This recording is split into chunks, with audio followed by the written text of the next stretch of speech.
Bien, me presento, mi nombre es Olga Lucía Vergara, soy licenciada en Química y en Biología y a continuación vamos a seguir hablando con respecto a la parte de la transmisión genética, específicamente la introducción a la genética.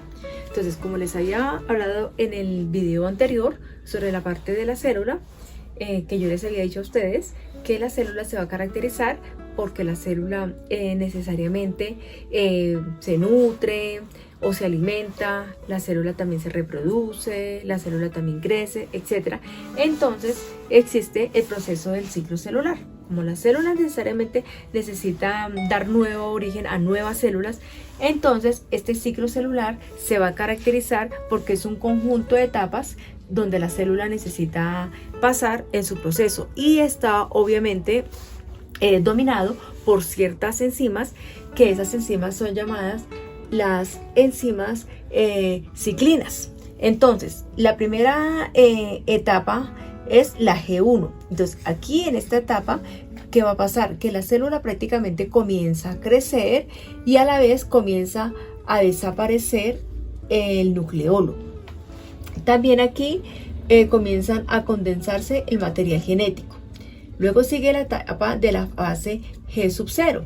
Aquí precisamente las células comienzan a madurar y necesariamente comienza la célula a tener un periodo de espera, como una mujer embarazadita, digámoslo así. Luego pasa a la siguiente fase, que es la fase S. Aquí se duplica el material genético y obviamente también hay duplicación de los centrosomas. En la parte de la etapa de la fase G2, aquí es la segunda fase del crecimiento y la síntesis de los organelos y de las proteínas. También hay organización de los mismos componentes que lo tienen.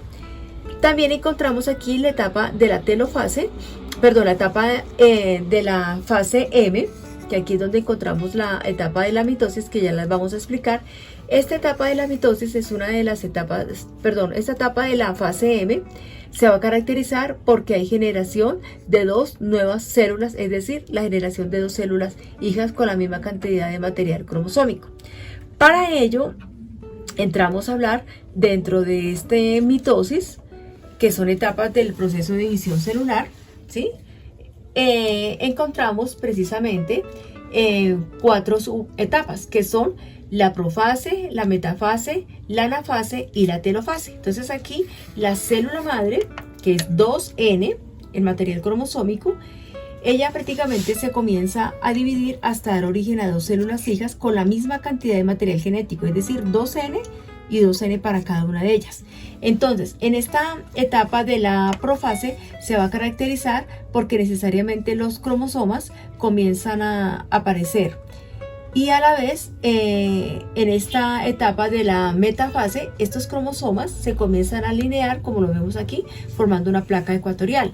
Luego sigue la etapa de la anafase, donde los cromosomas prácticamente son jaloneados hacia los polos opuestos, precisamente, para comenzar a finalizarse con la etapa de la telofase, que aquí en esta etapa de la telofase da origen ya a las dos células hijas con la misma cantidad de material cromosómico. Esto específicamente se da en las células somáticas.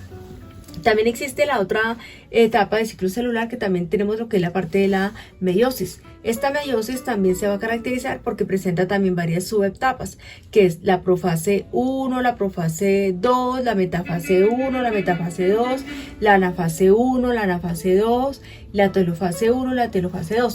Con la diferencia de que aquí el material cromosómico de la mamá, si es N, obviamente las células hijas van a ser 4 células, que serían cada uno N, N, N y N. Cada una de ellas tiene reducción de material cromosómico.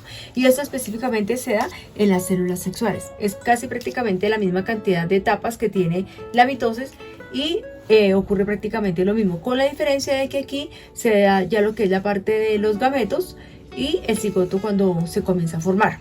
Entonces, tengamos en cuenta que dentro de la célula encontramos el núcleo, que ya lo habíamos explicado, y en ese núcleo vamos a encontrar obviamente lo que son los cromosomas. Los cromosomas se van a caracterizar porque es los que contienen toda la información genética en forma de ADN, que es el ácido desoxirribonucleico. Estos cromosomas van a tener también unas partes como son los centrómeros, que es prácticamente la unión del cromosoma. También tenemos el telómero, que es la parte de arriba, y también encontramos las cromátides, que son los bracitos de los cromosomas. También dentro de este cromosoma tenemos los genes y tenemos también lo que son la parte de los alelos. Los alelos es donde necesariamente son las expresiones de los mismos genes, y estos alelos se van a caracterizar porque necesariamente lleva dos copias, digámoslo así, idénticas, el 50% de la mamá y el 50% del papá. Entonces hasta aquí es nuestra segunda parte. Entonces de actividad vamos a hacer obviamente unas diapositivas en PowerPoint para sacar el glosario de las palabras desconocidas que se explicaron en el video 1 y en el video 2. Muchas gracias y muy amable.